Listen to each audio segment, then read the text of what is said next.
Estamos de regreso, ya nos acompaña en estudios el abogado penalista Julio Rodríguez para hablar de la situación y del concurso de delitos que ahora le han venido encima al alcalde de Puente Piedra, Hernán Espinosa. Gracias por estar aquí, bienvenido. Gracias, Tatiana, un placer para estar con usted.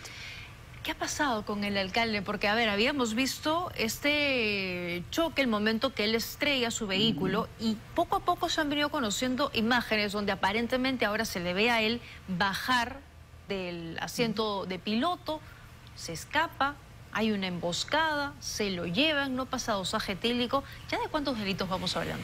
A ver, mire usted, Tatiana, este es un caso que evidentemente era un caso no de importancia mayor en términos de derecho penal. No digo de importancia mayor en cuanto que el involucrado es un alcalde y por lo tanto de una autoridad de ese nivel cualquier ciudadano exige ciertos estándares mínimos de respeto a las reglas.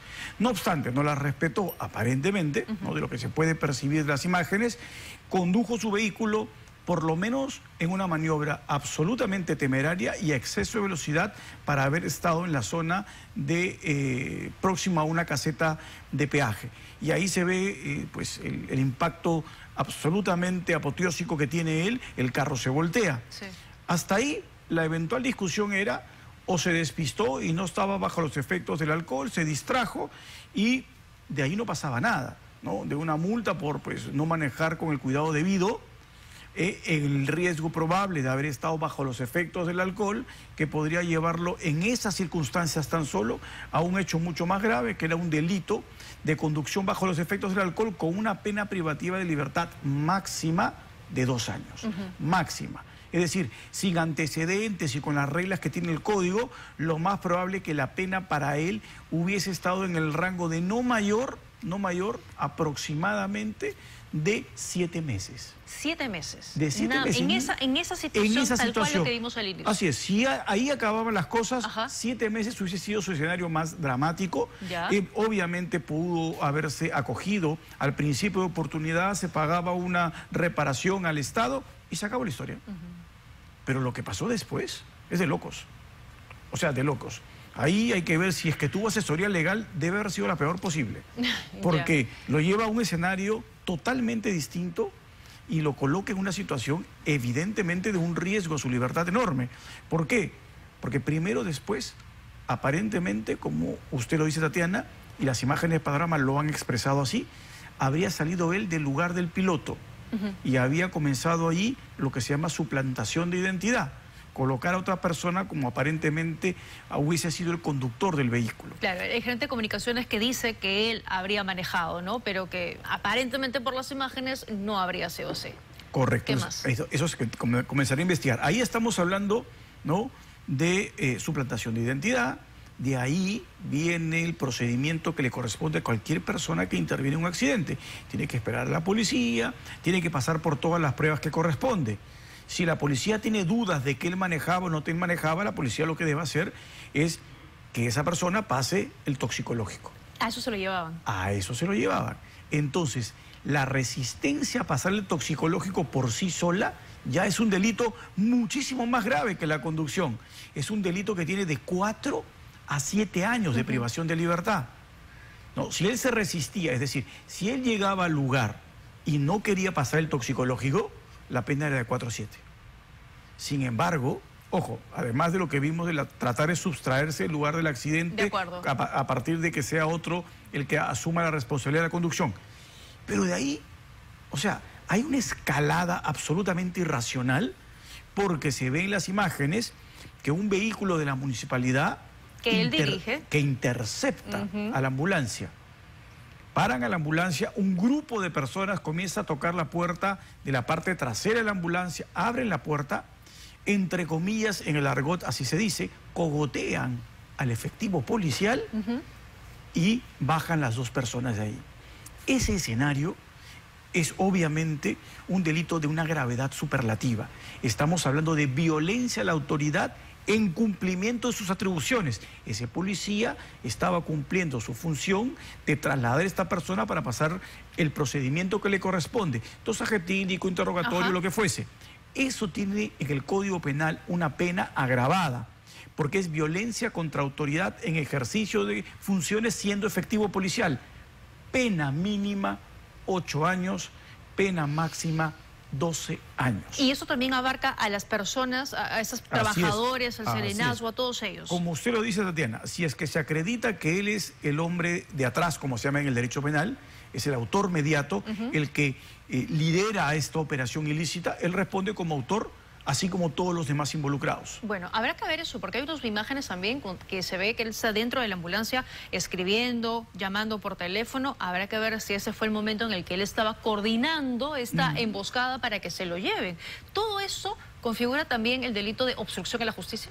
No, porque ya en ese momento, al haber violencia contra la autoridad, ese delito abarca esa circunstancia. Y entonces, por lo tanto, tenemos en un primer lugar un acto de suplantación de identidad, ¿no?, que es evitar que sea él el responsable del acto ilegal. Después comete este delito y evidentemente, si es que habría alguna persona lesionada, porque el día de hoy ya no podemos discutir la posibilidad de que él se le atribuya conducción en estado de ebriedad porque ya no pasó el dosaje etílico. Sí. Y si lo pasa hoy, obviamente saldrá negativo. Entonces, lo que tendrá que verse en ese caso es efectivamente la posibilidad de la suplantación de identidad, que se sumará a la pena del delito de violencia contra la autoridad policial. O sea, estamos hablando obviamente de una situación en donde este concurso de delitos podría generarle eventualmente hasta 16 años de pena privativa de libertad. Así es, o sea, más o menos. Lo que empezó, digamos, con 7 veces más como máximo. Hoy estamos hablando de 16 años que va a tener que enfrentar el señor Hernán Espinosa. Sí, claro. Ahora, la Fiscalía ha abierto una investigación por el delito de lesiones culposas graves y por manejar en estado de ebriedad de momento. Eso se va a tener que ampliar. Así es, eso es lo que quería decir. Estamos pensando en que en ese escenario el vehículo que impactó no tuvo ninguno lesionado.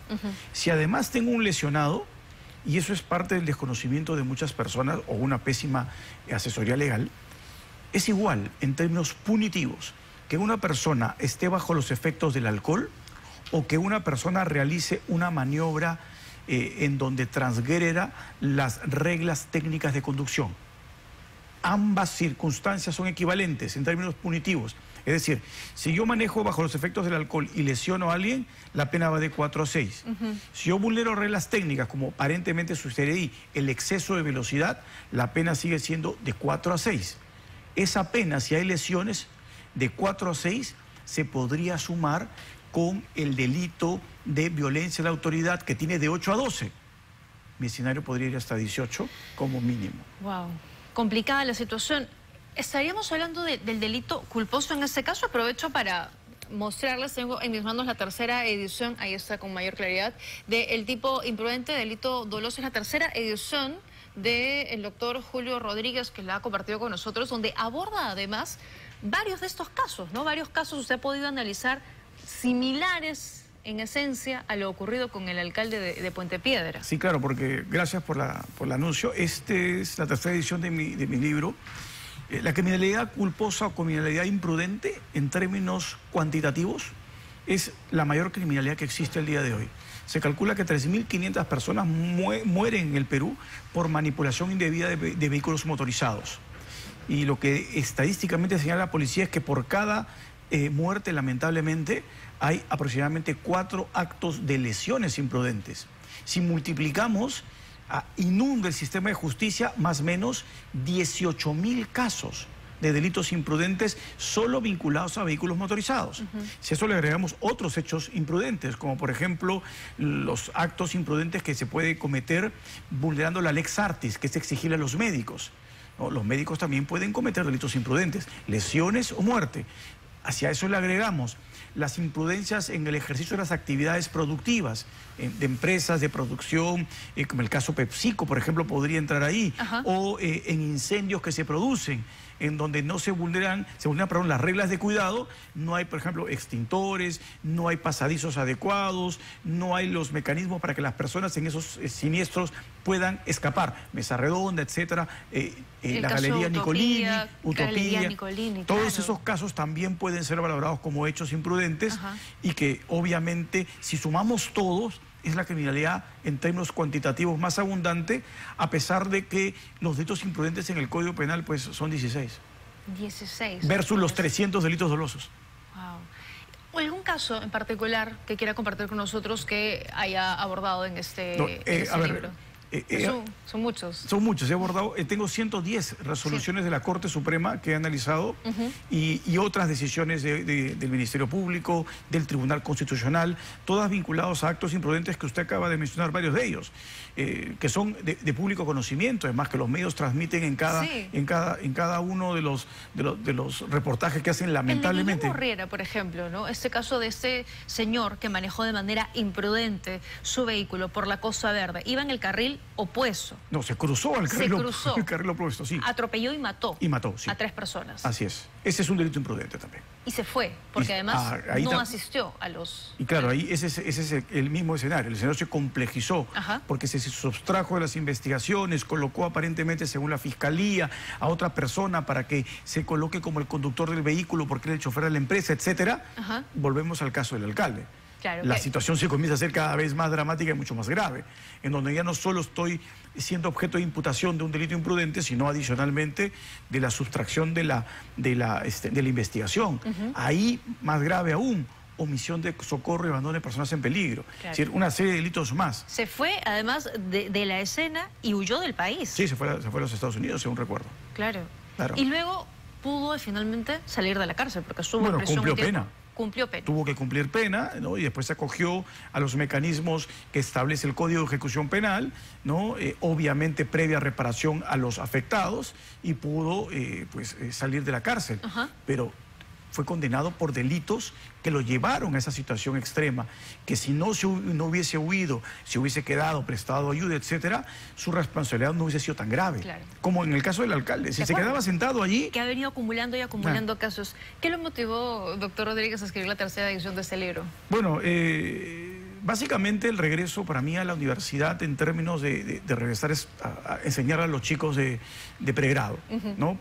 Yo este año, lo digo, cumplo 20 años de profesor en el posgrado de la San Martín, ¿no? Para mí es un honor y es una satisfacción dictar en el posgrado de la San Martín, pero yo en un momento abandoné el pregrado, ¿no? Ya me dedicaba solo a posgrado, regresé al pregrado y me di con la sorpresa de que los chicos también necesitaban tener algún tipo de instrumento para analizar este tipo de criminalidad que es tan abundante y ofrecérselo de la forma más sencilla posible, en un lenguaje que pueda ser entendible y tratar la mayor cantidad de casos que se hayan visto en nuestra corte, porque eso hace de la teoría un instrumento práctico también para poder solucionar casos que se presentan de forma similar. Muy bien, está disponible entonces para que ya lo puedan adquirir.